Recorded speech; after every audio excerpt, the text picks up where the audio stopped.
Hello friends, आज की इस वीडियो में हम बात करेंगे कि हमें फिजिक्स के जो न्यूमेरिकल्स हैं वो कैसे सॉल्व करने हैं। यदि आप मॉडरेट लेवल पर हैं या एडवांस लेवल पर हैं, मतलब आपको सॉल्व करना आता है फिजिक्स के न्यूमेरिकल, तो इस वीडियो को देखने की जरूरत नहीं है। लेकिन फिजिक्स के न्यूमेरिकल होते ही नहीं है जिससे, है ना, न्यूमेरिकल देखने से ही मतलब डर लगता है या फिर न्यूमेरिकल सॉल्व ही नहीं होता कैसे भी। उसके लिए है बिल्कुल बिगनर के लिए, ठीक है, कि कैसे न्यूमेरिकल को अप्रोच करें, कैसे स्टार्ट करें और कैसे उसको ब्रेक करें और फिर उसको सॉल्व करें। ठीक है, तो सबसे पहले अपन देख लेते हैं कि फिजिक्स में क्वेश्चन किस टाइप के आएंगे, है ना। न्यूमेरिकल्स में अपने पास देखो, न्यूमेरिकल्स में अपने पास 3 टाइप के क्वेश्चन आएंगे। पहला तो इजी, फॉर्मूला बेस्ड, ठीक है। दूसरा कौन सा, मॉडरेट।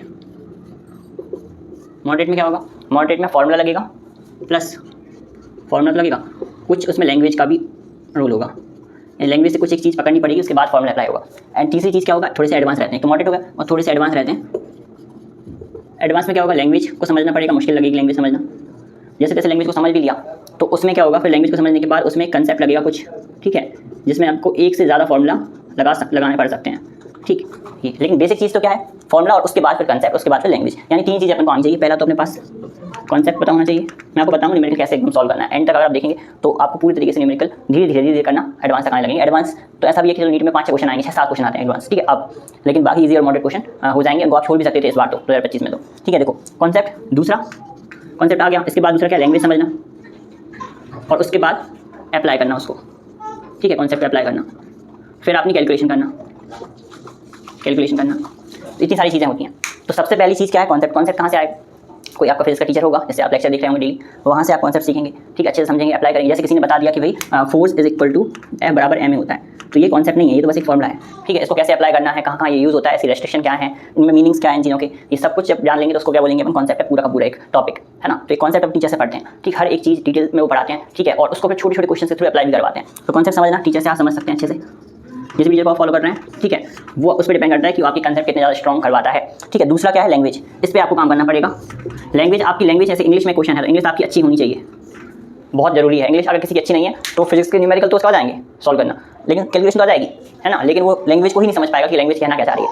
कहीं इज, देन, बिफोर, आफ्टर, इन सब चीज़ों का यूज़ होता है सवालों में, है ना। तो ये सब कंजक्शन वगैरह इंग्लिश में जो ग्रामर है वो सब कुछ सब क्लियर होना चाहिए, तब हमें लैंग्वेज पूरी तरीके से आएगी, तब हम ये कह सकते हैं कि हाँ सॉल्व होगा आगे, ठीक। तो पहला तो क्या होगा, लैंग्वेज आनी चाहिए, तो इंग्लिश सीखनी पड़ेगी, इसकी थोड़ी प्रैक्टिस करनी पड़ेगी इंग्लिश में, ठीक है। चीज़ों की सवालों को ज़्यादा पढ़ना पड़ेगा, बार बार NCERT थोड़ी पढ़नी पड़ेगी, तब जाके लैंग्वेज कैसी होती है वो समझ में आएगा।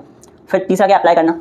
तो मैं अप्लाई एग्जाम्पल बताऊंगा लास्ट में एक सवाल लिखकर, तो अभी थोड़ा ध्यान से लिखना। अप्लाई करना, जब आपको लैंग्वेज क्लियर हो गई, कंसेप्ट पता ही था, उसके बाद तो कुछ करना नहीं। एक बार आपको लैंग्वेज क्लियर थी, सवाल क्या कहना चाह रहा था आपने ब्रेक कर लिया, आप स्टेप्स पर पहुंच गए, यहाँ पर स्टेप पर पहुंच गए, ठीक है। अब आपको आगे क्या करना है, सिर्फ कैलकुलेट ही करना है, तो कैलकुलेट तो आप आराम से कर सकते हैं, उसके लिए भी प्रैक्टिस होनी चाहिए। ये सब की सब चीज़ें जब आने लगेंगी तो एक न्यूमेरिकल सॉल्व होगा, ठीक। ऐसे कर करके इजी, फिर मॉडरेट और फिर टफ क्वेश्चन भी सॉल्व हो जाते हैं। तो एक एग्जांपल लेते हैं अपन, है ना, इजी क्वेश्चन का एग्जांपल लेते हैं अपन, ठीक है।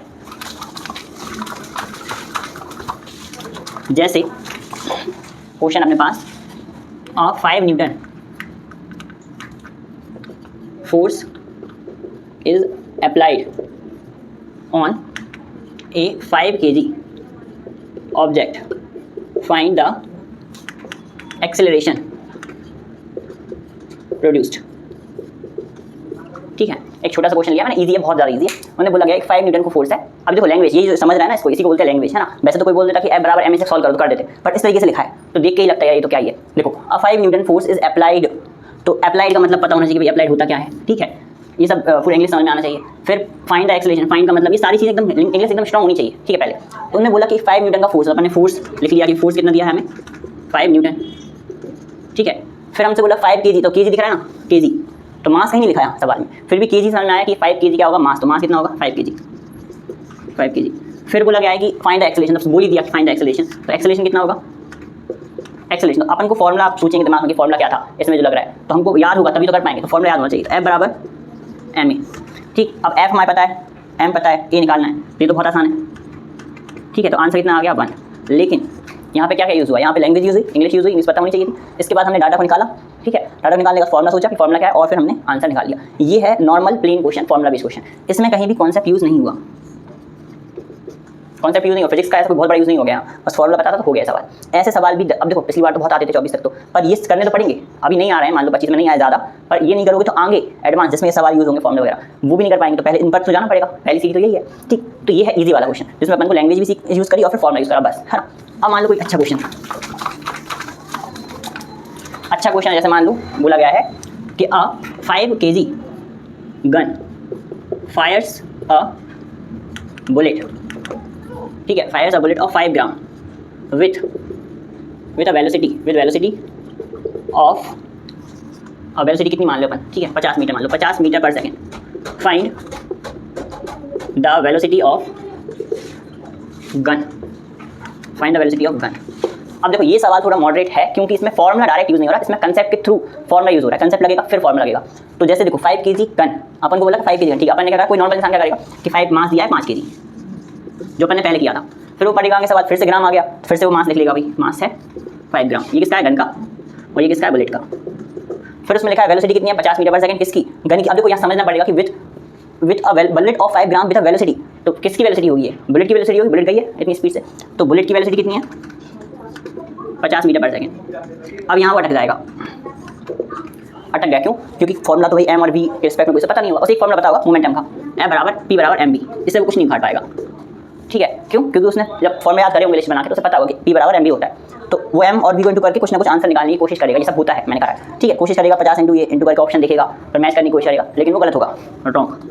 क्यों, क्योंकि यहाँ पे कंसेप्ट यूज हो रहा है और कॉन्सेप्ट कौन सा है, कंजर्वेशन ऑफ मोमेंटम, ठीक, वो ये बताया गया होना चाहिए टीचर के थ्रू कि भाई जो गन है, ठीक है, गन है जब बुलेट को छोड़ेगी तो ये जो है बुलेट आगे जाएगी और गन कहाँ जाएगी, पीछे जाएगी, तो ये कंसेप्ट उसको पता होगा, तभी वो m1 v1 is equal to m2 v2 लगा पाएगा। तो ये अच्छे स्ट्रॉन्ग रखो पहले कंसेप्ट, उसके बाद कंसेप्ट के बाद फॉर्मूला, और फॉर्मूले के बाद आप क्या करेंगे, धीरे धीरे सवाल को इंग्लिश इंप्रूव करेंगे, वर्ड देखेंगे, मीनिंग, वर्ड मीनिंग किसका क्या मीनिंग होता है, उसके बाद आप समझ सकते हैं। तो ऐसे अपन को करना है कि भाई पहले सवाल को पढ़ो, उसके बाद उसकी कंसेप्ट निकालो, कंसेप्ट क्या हो सकती है, क्या सोचो कंसेप्ट क्या हो सकती है। उसमें पूछा गया है कि भाई find the velocity of gun, तो वेलोसिटी ऑफ गन वाला कंसेप्ट पढ़ा होगा अपन ने पहले उस फॉर्म में, कंसेप्ट फिर उसे न्यूमेरिकल के डाटा निकाल के उसको वैल्यू रख के सॉल्व करो। अब वैल्यू रख के करेंगे तो भाई m1 v1 is equal to m2 v2 और फिर ये सॉल्व हो जाएगा 100%, ठीक है। फिर कैलकुलेशन में दिक्कत होगी तो वो अलग चीज़ है ना, वो स्पीड बढ़ाने की वाली बात है। चलो अब अपन देखते हैं, थोड़ी टिप्स मैं बता देता हूँ उससे संबंधित कि क्या करना है, स्टेप्स क्या होनी चाहिए।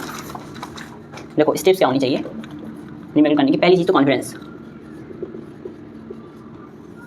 होना चाहिए, मतलब सवाल को देखकर पहले ही पता होना चाहिए कि हाँ हमसे कर देंगे, ठीक, चाहे फिर वो होगा नहीं होगा वो आगे दिखा जाएगा, लेकिन पहले क्या है कॉन्फिडेंस रखो कि हाँ अटैक करो, मतलब ठीक। दूसरा क्या है कि जो टॉपिक नहीं पढ़े हैं, ठीक है, अननोन क्वेश्चन मत करो, जैसे कि जैसे मान लो आगे अपन को नहीं भागना है, तभी दिक्कत होती है। जैसे आप टॉपिक चल रहा है लॉज ऑफ मोशन और तुम पहुंच गए सीधे वर्क एनर्जी पावर पे, तो लॉज ऑफ मोशन के सवाल में आप कर लोगे, लेकिन वर्क एनर्जी पावर आएगा तो उसमें कंसेप्ट लगेगा तो नहीं कर पाएंगे, फिर कॉन्फिडेंस क्या होगा, कम होगा। वही टॉपिक करो जो टीचर करवा चुका है या बोल चुका है कि करने चाहिए प्रैक्टिस, या दे चुका है प्रैक्टिस करने के लिए, ठीक, या क्लास में करवा चुका है, इससे क्या होगा कॉन्फिडेंस बढ़ेगा और ज़्यादा, ठीक है, क्योंकि एक्सपेरिमेंट करेंगे, जो चीज़ नहीं आती वो करने की कोशिश करेंगे, फिर कॉन्फिडेंस कम होगा, इसलिए आगे नहीं भागो, ठीक है। तीसरी चीज़ क्या है कि भाई यूनिट का ध्यान रखो। कई बार सवाल में समझ में नहीं आता कि सिंपल सवालों में कि क्या पूछा है, तो यूनिट से समझ में आ जाता है कि क्या दिया है डाटा और क्या हमें फाइंड करना है, ठीक है। तो यूनिट्स का ध्यान रखो, यूनिट से कई बार हिंट मिल जाती है कि हमें क्या किस चीज़ के बारे में बात हो रही है, समझ में नहीं आ रहा शुरू में, लेकिन यूनिट्स को ध्यान से देखोगे अगर तो समझ में आएगा। और एक पतली कॉपी ले लो,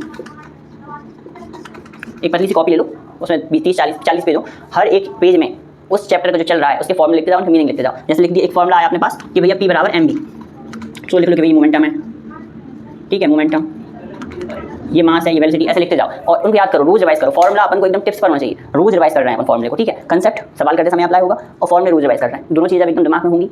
और लैंग्वेज की प्रैक्टिस करते रहो, बार बार सवालों की जो मीनिंग है, वर्ड मीनिंग्स, वर्ड की जो मीनिंग है वो दिमाग को बार बार हिट करने चाहिए, मतलब सवाल जब भी पढ़ रहे हैं तो क्लियर होना चाहिए हाँ ये कहना चाह रहा है सवाल, तो फिर आपसे धीरे धीरे बनेंगे। और आप करो प्रैक्टिस, नहीं आएगा आप उस कमेंट में बताओ, कोई प्रॉब्लम होगी तो मैं सॉल्व करूँगा। ये फिजिक्स को न्यूमेरिकल को सॉल्व करने का तरीका था, आगे फिजिक्स को कैसे पढ़ना है नीट 26 के लिए, 2026 के लिए, और केमिस्ट्री को कैसे पढ़ना है बताऊँगा, ठीक। और कोई प्रॉब्लम होगी तो कमेंट बताना, ठीक, तो हम सॉल्व करेंगे।